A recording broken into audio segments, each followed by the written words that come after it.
Alright. Not as terrible as predicted, but is that really enough?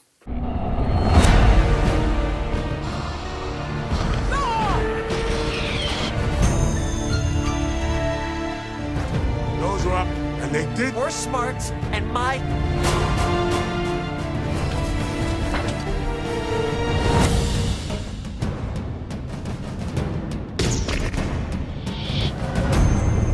He told me enough. No, I.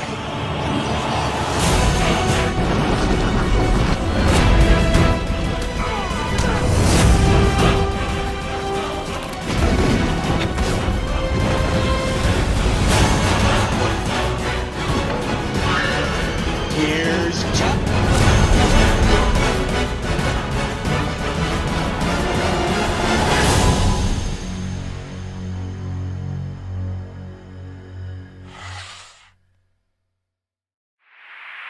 Hey everyone, it's Don G. Corleone here, and I'm here with a brand new movie review. And this movie review is going to be for a horror film that has come out this weekend, along with another new release I eventually will get around to watching. And this one's going to be a horror film that came out this weekend. This was supposed to come out Halloween weekend, but we know Five Nights at Freddy's had already taken that slot, so it got bumped all the way up a month earlier to this weekend. And it's for a new installment of a long-running horror franchise, not one from the 80s or 70s, but one that's been running since the mid-2000s. And it's for an infamous torture franchise. And that film is going to be for none other than this weekend's Saw X, or Saw 10, it's supposed to be called, but it shouldn't really be called Saw 10, because it's not even a sequel to Saw 3D or Spiral or Jigsaw. But this one's directed by Kevin Grutert and has Tobin Bell back as John Kramer. So what's the plot of this? Well, John Kramer, played by Tobin Bell, is back in the most chilling installment of the Saw franchise that yet explores the untold chapter of Jigsaw's most personal game yet. Set between the events of Saw 1 and before the events of Saw 2, a sick and desperate John travels to Mexico for a risky and experimental medical procedure in hopes of a miracle cure for his cancer, only to discover the entire operation is a scam to defraud the most vulnerable. Armed with a newfound purpose, John returns to his work, turning the tables on the con artist in his signature visceral way through a series of ingenious and terrifying traps. So, yeah, that's the plot of the film. Well, how was this made? Well, it was around April 2021, around the time Spiral was about to release, the last film in this series. A 10th film installment of the Saw franchise titled Saw X was reported to be in development with Twisted Pictures. Josh Stolberg and Peter Goldfinger, writers for the previous two entries of the series, Jigsaw and Spiral, confirmed the script was completed in December 2021. Producers Mark Bird and Owen Kralls had plans the story of Saw X since 2018, but plans for the film were put on hold when Michael Burns, the vice president of Lionsgate, had met with Chris Rock and approved his pitch for Spiral. And the film's box office underperformance led Berg and Coles to go back to the franchise roots for its 10th installment to make the story they had originally planned. Then in August 2022, Bloody Disgusting reported that the film would be directed by Kevin Grutert, who edited some of the previous films and had directed 6 and 7. Then in October 2022, Tobin Bell was confirmed to reprise the role of John Kramer, and Grutert told Empire that Bell was featured in the film more than any other film in the Saw series. He shared to Entertainment Weekly, too, that Tobin Bell was also involved in the film's script and post-production, even coming up with extra dialogue they incorporated into the story after shooting concluded. In December 2022, Sinove, McCoy Lund, Stephen Brand, and Michael Beach joined the cast. Then, of course, it was reported that Shawnee Smith was also coming back for Amanda Young, Jigsaw's first apprentice. And then Renata Vaca, Pauleta Hernandez, Joshua Okamoto, and Octavio Hinojosa also had joined the cast. And the film was reported to have a budget of $13 million, and principal photography took place in Mexico City from October 2022 to February 2023. And the trap designs were more complex than previous installments, so the filming schedule was split into two parts. 3 weeks in November and 3 weeks in January. And Grutert told us FX that they had to make so many prosthetics and machines, and over Christmas they spent the entirety of it figuring that stuff out. And then at the Midsummer Scream 2023 convention, Nick Matthews, the cinematographer of the film, wanted to pay homage to the earlier films. And he thought it was for Kevin and him that it was important that they were able to pay homage to all the early films, because they loved that their earlier films were a certain ratio, and they loved their textural, and they're gritty, and they were really bold yellow color palettes, and they wanted to do their work to harken to that. With the pervasive darkness and really throwing the audience objective right into the graphic gritty world of the other films. Then Anthony Stebley, the production designer, looked back at the color palette from the mid-2000s films and ensured that all technology the graphics seen in Saw 10 would have been available when those films took place. And for the gore guys, they used most of it to be practical. There's less CGI, and they decided for the Lionsgate logo for this movie, they were going to, for this time, bring back the iconic 2000s horror logo. The one with all the red gears. For this movie. So it would feel like a more classic Saw film. Sadly, they didn't bring back the old Twisted Pictures logo for the 2000s, even though they should have. If this is supposed to be a classic Saw movie, they should have did that. But it is what it is. But anyway, that being said, after the movie was shot and marketed, Saw 10 has had its world premiere on September 27, 2023, and was theatrically released into theaters on September 29, 2023 by Lionsgate and Twisted Pictures, their usual companies. And when it came to the reactions, the movie received generally positive reviews from critics, have considered it to be a return to form for the series and its strongest entry since the first film. It was praised for its direction, innovation, gore, and the cast performances, especially Tobin Bell's the most, but some criticism was still jointed towards its cliche formula and screenplay. As for my reaction to the movie, well, let's say this. I really wasn't too excited for this film because I just haven't been the biggest fan of anything Saw related after the third movie. Let me get the DVDs out. Alright, here we go.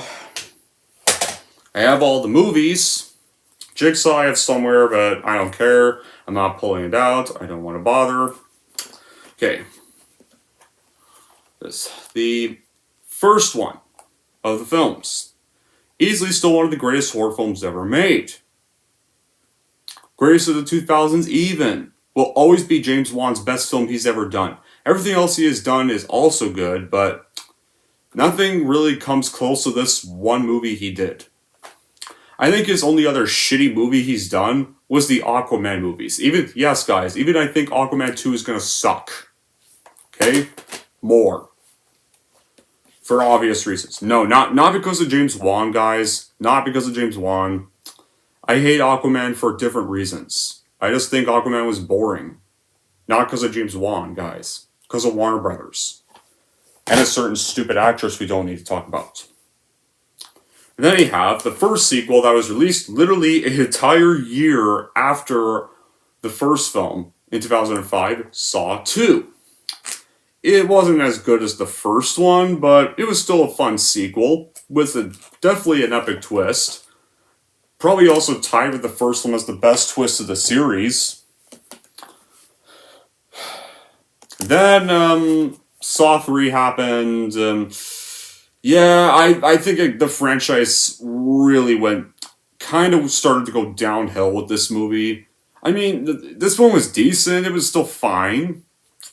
But this one also was known to have started the torture porn shit. And some things in this movie kind of made John Kramer really unsympathetic. And especially this one really destroyed the fuck out of Amanda. Alright, and our next ones. Saw 4 sucked. Everything got worse after that. After Saw 3, Saw 4 sucked. Saw 5 is an absolute fucking piece of shit. Saw 6 had its moments. I can tolerate 6 at times. There were some moments I liked in Saw 6. There were some not bad scenes in here. I mean, there were some pretty good traps.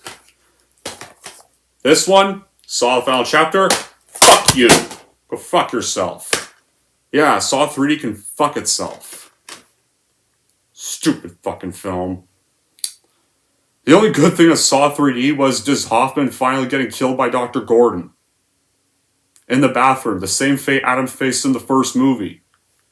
And that was it. The rest of that movie sucks balls. Pink gore because they wanted the movie to be in 3D. No. That was a shitty idea, and they didn't even bother removing the pink gore for the DVD release. The only way you can watch actual real gore in Saw 3 is if you buy the Blu-ray. The unrated version. That's the only way you can remove the pink gore is if you buy the unrated version on Blu-ray. For a bunch of loads of fucking money. No, thanks. And then, but the franchise didn't even stay dead, because 7 years later it came back with Jigsaw, which, I saw that one in the theater. Not that great. Just Just boring. Just the same exact movie as everything else. Every other bad Saw sequel. Same exact thing. Just take elements from Saw 5. Take elements from Saw 2. Take elements from every other Saw movie. Again and again and again, all in one jumbled film. But it didn't kill the series off permanently, because 4 years later, another Saw film spin-off came out. And, to be honest, here goes everything. Spiral, the Book of Saw. I loved this movie actually quite a lot, and people are going to be fucking pissed off at me for saying that, but I don't give a shit. Okay? Screw those people are going to get mad at me for saying that. They're probably going to go call me an idiot. But I liked it because it finally didn't just rehash, hey, John Kramer over and over and over and over and over and over again. Tried to do something a little different with the story. But because it's open during the time the theaters were just opening up after all the lockdowns, it didn't do well at the box office. It bombed. So with this next one, they were like, well, I guess we gotta go back to John again. But maybe let's do something before all the other bad sequels. Why don't we do something right after the first film's events? For this next one. Maybe let's make John the actual protagonist. Because I went to see the movie last night for your guys' benefits, and how was it? I was really expecting this to be a rant, especially because this was a shitty year for horror movies. But of all the crappy horror movies I've had to sit through this year, like Infinity Pool, or Scream 6, Insidious 5, or Skinamarink, Winnie the Pooh, Blood and Honey, especially hated the fucking Winnie the Pooh. Beau's Afraid, not really a horror film, but at times it feels like a horror movie. It feels like a boring-ass, long, garbage horror movie. This film was not bad. Not terrible, but no. Does it deserve any critical acclaim? No, it did not. Did not deserve to be called the best of the series. There were things I liked, things I did not. Simple as that. I'm sorry, guys. I just don't buy the high praise for this film. Then again, we live in a world where almost every late legacy nostalgia porn sequel gets praise. We live in a world where people, especially Cameron Simp fanboys, that get always angry at me because that loved Avatar 2, and they get pissed at me for hating it, even though Avatar 1 was also a shitty movie, too, so it doesn't fucking matter. Avatar 2 is worse. People apparently even loved Clerks 3 because it was so depressing and emotional, and it was drama. Even though Clerks 3 was an insult to the characters, it was nothing but a depressing funeral, and it made Randall a complete shitty person that killed Dante. Get this, guy. Some people actually praise the shit out of Mutant Mayhem, out of Ninja Turtles Mutant Mayhem, and anyone who hates it is automatically given shit. Quick. If anybody says they hate Mutant Mayhem, the Seth Rogen fanboys are gonna be like, you're an idiot! You're a loser, you don't understand, they're teenagers, they're supposed to be cringy, they're supposed to be stupid. I bet these people probably didn't even watch a Ninja Turtles movie in their lives. Yes, the Turtles are teenagers, but in their adaptations better adaptations I've seen of them, they're likable teenagers that don't do TikTok shit. Oh, and but moving on, and get this, guys. There's people, you'll find some people that actually loved The Flash, which stars a creep named Ezra Miller. I mean, not just one Ezra Miller, two Ezra Millers, and relies on nostalgia fan service, disrespectfully kills off Keaton Batman. Oh, and they even have Keaton Batman obsessed with teaching things with spaghetti, or have this creepy obsession with spaghetti, and have microwave babies. Now back to Saw, but you get the point. Lots of fan service sequels today just seem to get always more and more and more and more acclaim than the first films. Corrupt critics today. The only times the critics were right about legacy sequels are Blade Runner 2049 and Top Gun Maverick. Those are, and Post Last Wish. To be fair, they're not wrong about, those are the only legacy sequels are not wrong about. They're actually right about, those are the only legacy sequels I've seen that actually deserved the higher acclaim. For good reasons. But most of the time, a lot of sequels today get praised if they rely on nostalgia fan service. But though, when it comes to, now back to Saw X, this movie didn't overly rely on the fan service, and it did feel like its own thing at times. I mean, sometimes it just doesn't feel like a Saw movie. You could call it just anything else, and it just wouldn't really miss much. Except for like some Saw references. And to be honest, guys, I don't know why this is called Saw X. This movie shouldn't even be called Saw X. Because it's not even a sequel to Saw 3D or the last two movies. It's a prequel to Saw 2, but it's a direct sequel to Saw 1. So it's a re-mid prequel sequel film. Whatever those are going to be called. At least they didn't, to be fair, guys, at least they didn't call it Saw Again, like most legacy sequels nowadays. Like Halloween 2018 was called Halloween, Scream 5 is called Scream, Texas Chainsaw Massacre Netflix, the shitty cancel culture one, was called Texas Chainsaw Massacre and removed the at the beginning of the title. So it's just called Texas Chainsaw Massacre, no the Texas Chainsaw Massacre. And, yeah, but at least that trend seems to be dying off, thankfully. Now let's start with this mixed review. So, just like with the other Saw sequels, this one continues to add layers to the backstory and lore with interesting new material, and of course we have lots of cool and gruesome traps, but in many ways, this chapter is different from any of the previous films. Because for one thing, this one actually does take its time building story and character. Unlike most of the other most of the later sequels that just seem to think of, let's be gorier and gorier, just take the same story, make it even more gory each time. And much less interesting. The pace though with this does end up slower because of this, but I think it's worth it. Where, unlike the other later Saw films after Iron 3, just feel like 30-minute episodes.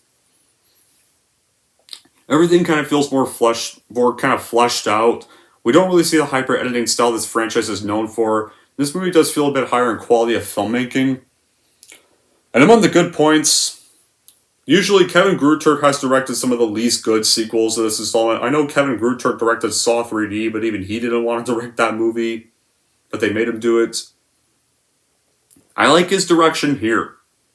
And it recovers that gloomy and dirty atmosphere of the first three films. The performances of Tobin Bell and Shawnee Smith are well done here with this one. Definitely improved performances, unlike their chemistry in Saw 3, where Amanda just whined and bitched a lot, and John Kramer's just in a hospital bed, about to die. This one helps a lot more to see the bond between your characters, and share some emotional moments, without forgetting the excellent practical effects with digital retouching, which together provide fans with bloody, intense moments very well achieved. And the traps are amazing and cruel. The camera shots are great, and that yellow color is similar to the old Saw film, so it's nice to see the yellow color again. Some scenes are unrealistic and absurd, and storytelling's a little off, but it's a Saw movie. Saws are never real. When has a Saw movie ever been realistic? I'll tell you, never. And some small details could be done better, and those things are easily noticeable even on the first watch. And what surprised me the most is that this director who has worked on past Saw films was able to refine the best aspects of the franchise and create somewhat of an ultimate finale of sorts. While I'm sure I mean, of course there's going to be more films happening because they want to do more Saw movies.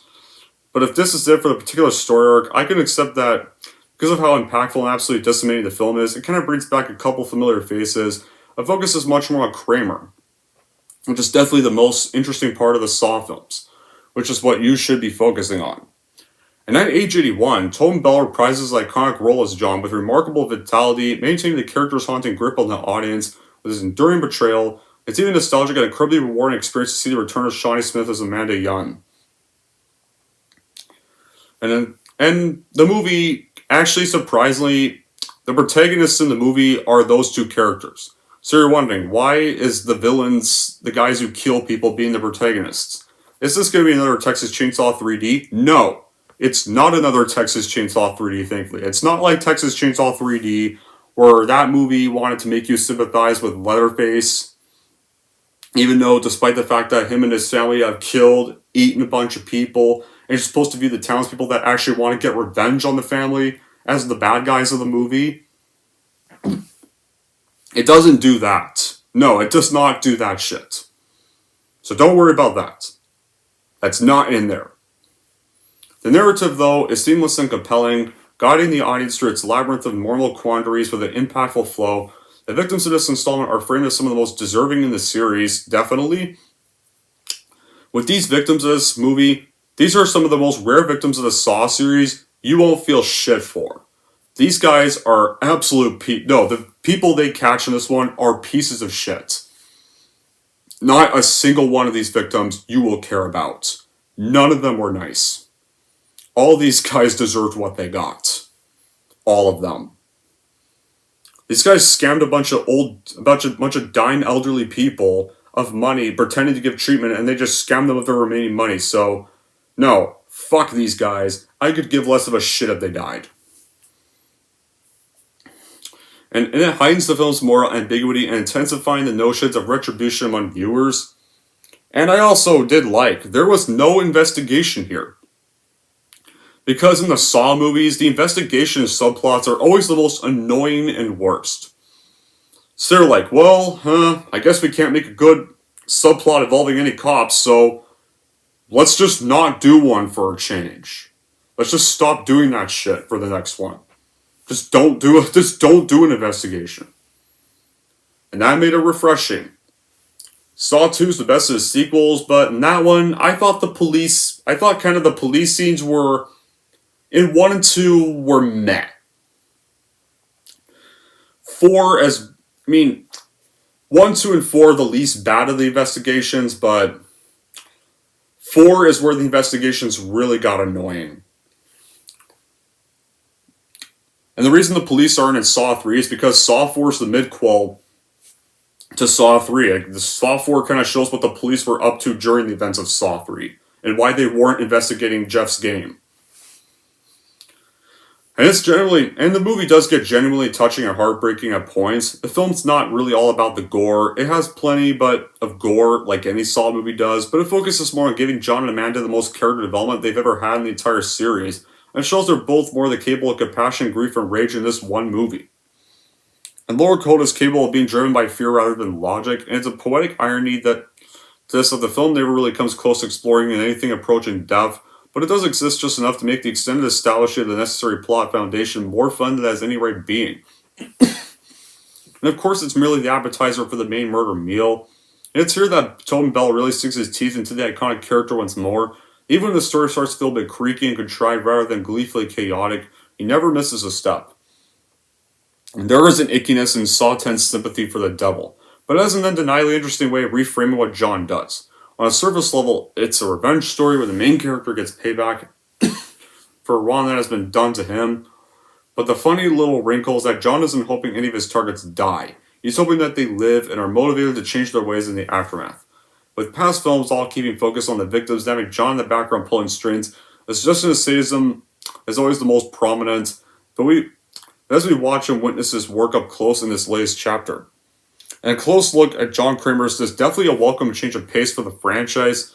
And it also means that even though fans are looking for blood and guts, they should definitely be warned if they go see this movie. Is that there's long stretches in the movie where people aren't really testing their pain through soul or seeing body parts maimed.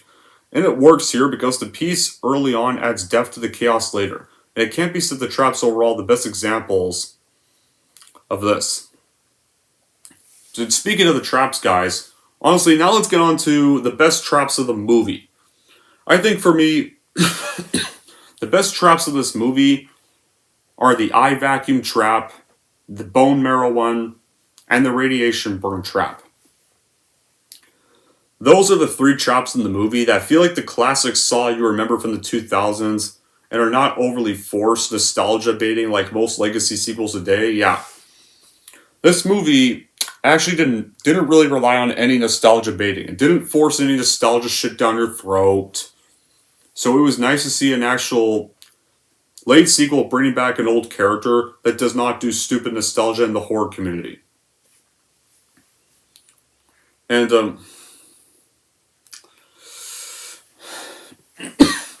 how does this film go? Well, yeah. John finds out he only has months to live, doesn't want to retire his work. So he gets tipped to this email of his program that cures cancer. He emails them. He sends them an email. They approve his email, but he has to come down to Mexico to give it. And a cab driver named Diego drives him down there. And so he arrives at the base. And then of course, the treatment begins. Then, it seems like he has been cured of cancer, and he tries to get this bottle of wine as a little gratitude gift, but he then finds the place destroyed, and he finds out that they didn't actually remove his cancer at all, and they just outright scammed him of his money. And so, this rages John, and John then pretty much kidnaps Diego, puts him in a trap that he survives, and Diego ends up giving up the information of everyone that is involved in this scam. And so Jigsaw has Hoffman, obviously. We can tell it's Hoffman on the phone that he's calling. Assemble Amanda Young, who dons a pig mask, and kidnaps Cecilia, Valentina, Mateo, and Gabriella, the people involved in the scam. And now I'll admit, Shawnee Smith actually still looks not bad with age. I will admit that. It does look, and actually definitely looks like her Saw 2 self. They wake up to find themselves, then the victims wake up to find themselves chained up in the facility, and John and Amanda greet them as the subjects of Jigsaw's latest game. Valentina is the first to play, where she is tasked with severing her leg and extracting bone marrow from the stump. However, Valentina, of course, runs out of time because she takes too fucking long. Most of the victims here are not only assholes, they're also stupid. Because some of these guys who die, it's because they die because they take too fucking long to play the damn game. Sometimes they're like, I'm not playing the game. And John's like, that's not a choice, because if you don't play the game, you're stuck in that tomb to die. You're stuck in this room to die forever. So she runs out of time, and she gets decapitated by wire. Rip. Ugh, stupid Robin. So Robin on my Robin and a woodpecker on my fucking window. Get out of here. Hold on a second. Yeah. Fuck you, woodpecker. Sorry about that. Then Mateo, the male one of these victims, the only male of this group, is next. He has to drill into his skull, and he has to remove a portion of his cerebral tissue to obtain a key to free himself. Much like Valentina, he succeeds in completing the task, but because he's also stupid, he takes too fucking long, and he's killed when the heat mask that closes around his face cooks his flesh. And, this trap, this just kind of felt like another one of the lame, corny traps in 2017's Jigsaw. It just felt like those again, so I wasn't a fan of that one. And this right here, guys, these traps are nice. Some of these traps are nice, except for the one I just mentioned. It goes into characters being too slow and stupid as fucking hell. Like, oh my god, we're almost there, just fucking do it. They even try to not play the game many times. John keeps telling them they have to play, or this room is going to be where they die. If these guys have been familiar with the Jigsaw news, they would have known that nobody that bothers to play these tests, that anyone who doesn't bother playing the tests, either the traps kill them straight away, or they get left in that room to die. You remember Paul from the razor wire trap in the first film? He failed to complete his test in time and he got locked in that room to die until the detectives arrived. You remember Adam from the first movie? Remember Jeff? Remember Agent Strom from 5?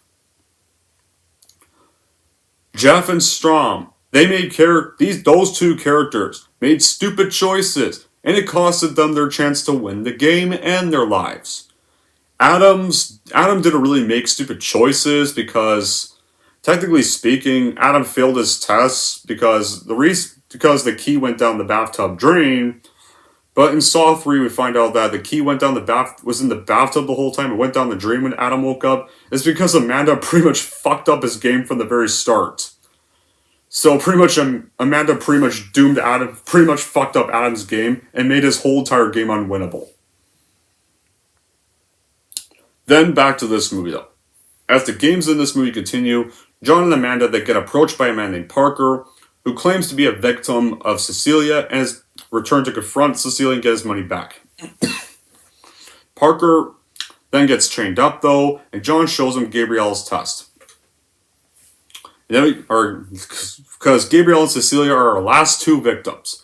Gabriella is trapped. She's suspended in the air from a shackle around her wrist and a shackle around her ankle, while being subjected to immense heat from a radiation light.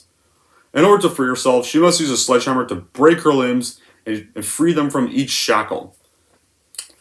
She does succeed.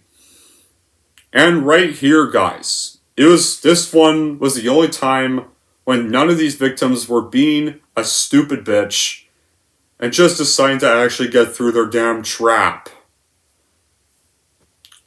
And since this was where John was sympathetic before, well, we all know before Saw 3 kind of made him not,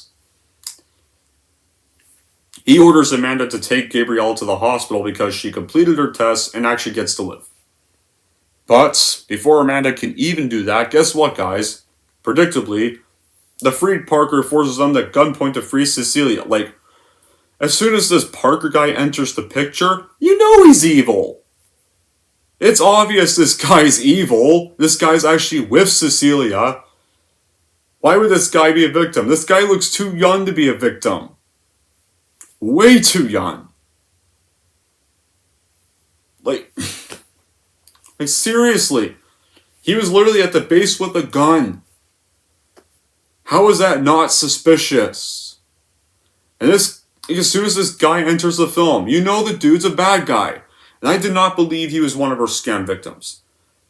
When a guy like this enters the film, they usually end up being revealed to be evil. It's a generic twist that's been done to death. This cliche happens many times, so how should it even be that big of a shock? And guess what, guys?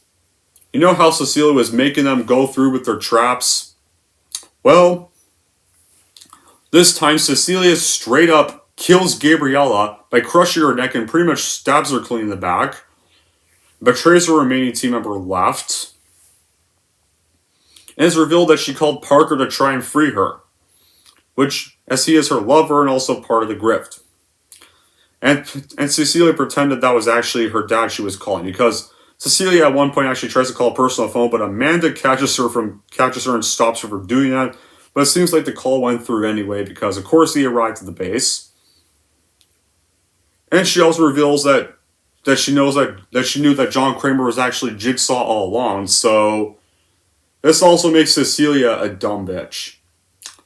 If you know he's Jigsaw chick, why the fuck did you even approve his email for him to get your treatment for in the fucking first place?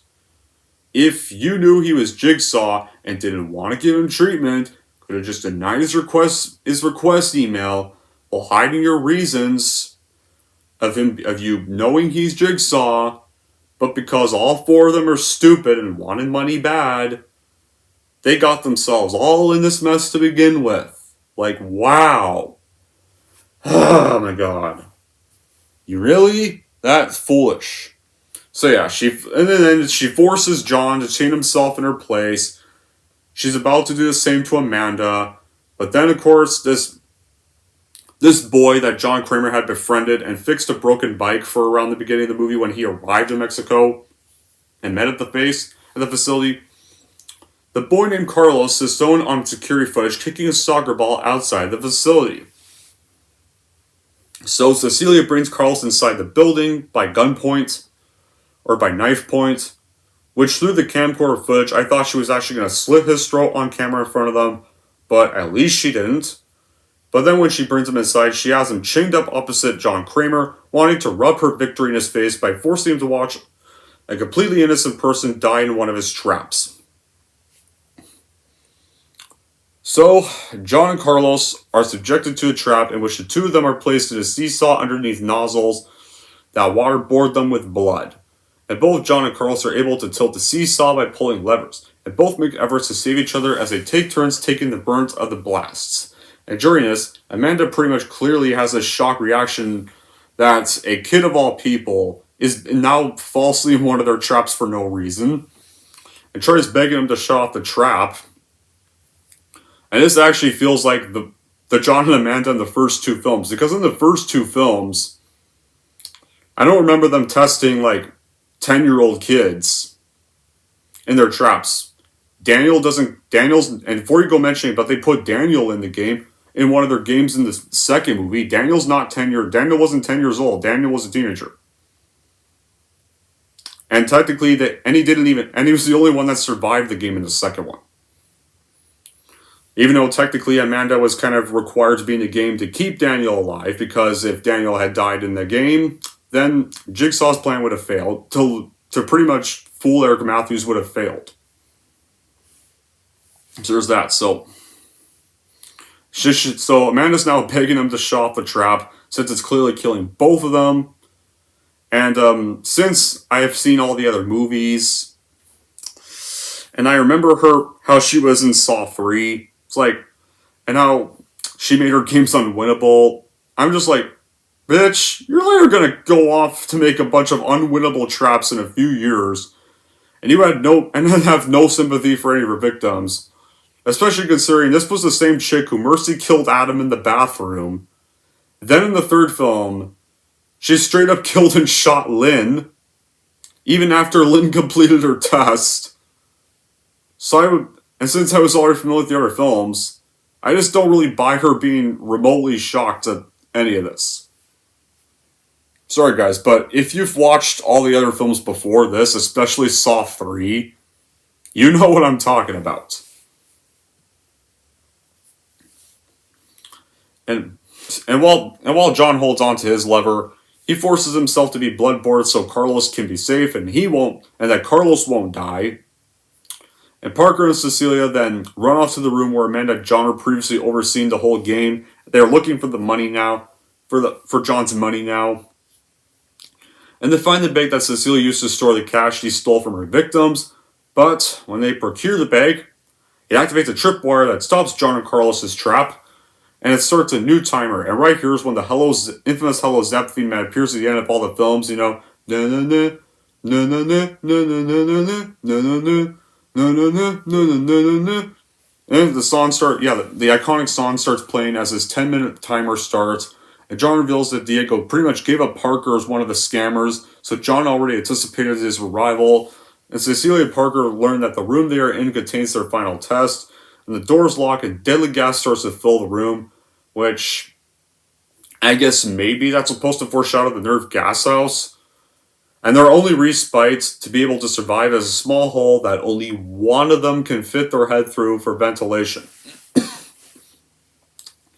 And Cecilia and Parker fight for that hole, but Cecilia decides, because Cecilia is a nasty person, kills Parker, betrays Parker to save her ass, places her head through the hole, and there was a bit of a there was kind of one bit of a black comedy moment where Amanda pretty much shields Carlos' eyes from this moment so that he doesn't see any of them die, which just kind of get a bit of a black comedy chuckle out of me right there. And then Cecilia does survive, though, because she got her head out. And Cecilia can only watch as just John takes the money she stole and gives it to Carlos, whom he calls a warrior. Then he and Amanda Carlos leave the facility right into the bright sunny morning. And we don't even know what happens to Cecilia afterwards. I think either she gets trapped there or just likely stays trapped there and dies of starvation, much like some of the game's other victims. And then it ends. And then that's how the movie ends. They walk off into the sunrise. It's not the game over endings in the other films. It's not the typical TV show styled credits in the other movies. It has the red logo Saw X and then red credits. And just a normal song playing over the credits. So, it is thankfully a slightly more normal ending this time around than the constant abrupt cut to blacks that they're always known for. The abrupt endings that don't even complete the movie, like in every other one of the movies has. It was nice seeing that. So, I like that. I liked it just didn't end with an obviously predictable ending, and this one had more of a proper ending this time. However, that's not all, guys, because there is a post-credit scene, and it's revealed that John caught the guy in the beginning of the movie that claimed to have gotten the terminal diagnosis and now plan to fight it, which set off the plots of the film. And now that guy, the guy that pretty much convinced John to go down to get the treatment, now that guy's in the trap, and he's being overseen by John Kramer and a cameo, Detective Mark Hoffman. Mark Hoffman. And I don't care how people feel of this. I actually hate this guy was back. Because for one, this guy is so unlikable as fucking all these movies. He's the most unlikable of the apprentices because he pretty much fucks up Saw 3's game with that note to Amanda. And then he also made some more unwinnable traps than Amanda ever has. Oh, and in Saw 7, or Saw 3D, all of the victims in that liar Bobby's game were innocent. And they only got tested because they're associated with Bobby. And even the guy's wife the most, who's the most innocent of all of them, was put in the most brutal, horrific trap for no reason. Same for 6. Some of these guys were also in their traps because of their association with William in 6. So, fuck this guy. Fuck this guy. I hate this guy was back. Thankfully, this is a prequel though, but hated we had to see Hoffman again. Because I hate that idiot. Because I hate that asshole so much. And they say they want to do more after this. So what? It's like, so is the next movie going to be Saw 5 again? Where they're going to rewrite Hoffman's backstory, just do it all over again? That's what? Because guys, sometimes this movie rehashes elements of the other films in Saw 6 with the scammer victims. And somehow, I didn't hate this movie, but I didn't really think it was like great either. And it's considered the best one of the series. Was it because it was nice to see John and Amanda again? Just that reason? Sorry guys, but I think the first 2 are still better than this. And I still have complaints for this movie, guys. My other complaints for the film, it drags on too much, and the pacing was sluggish, about an hour and 51 minutes. It's overly bloated, the pacing makes for frustrating viewing, particularly between the traps and the action parts, and the film's setup is pretty slow too. It could have been cut down a bit to maintain pacing. It felt the end is a bit loose-endish and kind of at times, but not nearly as anticlimactic as the other Saw films. And look, I don't think this is one of the worst, but I'm sick of films getting praised because of the nostalgia porn. And guys, we all know Rotten Tomatoes is a bullshit website now anyways, because people should already know that Rotten Tomatoes pays critics to like their films. How is this any different? So yeah, sorry guys. Saw 1 is still better. Saw 2 is still better. Hell, regardless of what people think, I think Spiral's better. Because Spiral moves on to a different story, didn't focus on nostalgia, and the movie gets shit anyway for doing so. Hell, Saw 3 was fine at times than this. Saw 1 was just more unique with its twist and had a fresh premise. Saw 2 wasn't as good, but even that had a refreshing twist. And guess what, guys? If you watched this before Saw 2, That twist is going to be fucking predictable the minute you see Amanda again in Saw 2. Because you already know she's going to be involved in the game if you watch Saw X before Saw 2. I preferred her involvement in John's games remaining mysterious. And no, gore does not always make a movie great. There's gory films I've seen that sometimes have better stories. So sometimes it's like, let's just redo our sequels all over again and use some elements from Saw 6. And that gets an 85% of Rotten Tomatoes. But on the bright side, the movie claims to be 118 minutes, but at least it didn't feel like that at the time, and it was paced evenly. It was a little more paced well. And I don't know why they keep wanting to make more Saw films. Like, Tobin Bell isn't going to be around forever. He's like 81 years old. So they need to so Saw needs to end. They need to let this franchise just end already. I'm sorry, but it's the truth, guys. We still had all the other shitty Saw sequels before this, and I don't think the franchise is going to get fixed. We're not going to have another great Saw movie like Saw 1 and 2. And depending on its box office, I could bet they'll just make this like a similar to a prequel trilogy, except we'll write it our way for real this time. First, Star Wars gets this, Halloween gets this, Terminator tries to get this, and Dark Fate failed. Ghostbusters is getting this. Everything now gets this. Just fucking stop retconning other movies. This doesn't feel like a prequel to Saw 2 because Saw 2 doesn't even get set up in this movie. I would have rather this have been a step between the events of Saw 2 and Saw 3. I would have preferred that. I just don't have much else to say about the movie, guys. I mean, I've seen gory movies that are better. Such as, like, this movie, guys. This movie was gory as fuck. This movie had more of an honestly better plot, some better writing, a more focused lead you could actually sympathize with, a badass finale that wasn't so anticlimactic.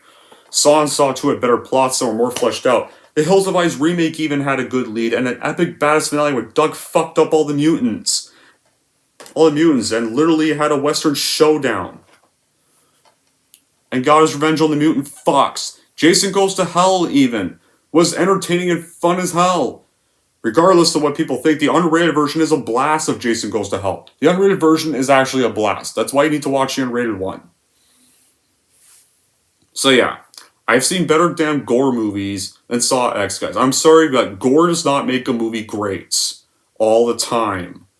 And I didn't like Terrifier 2 because it was gory. I like Terrifier 2 for actually proper reasons.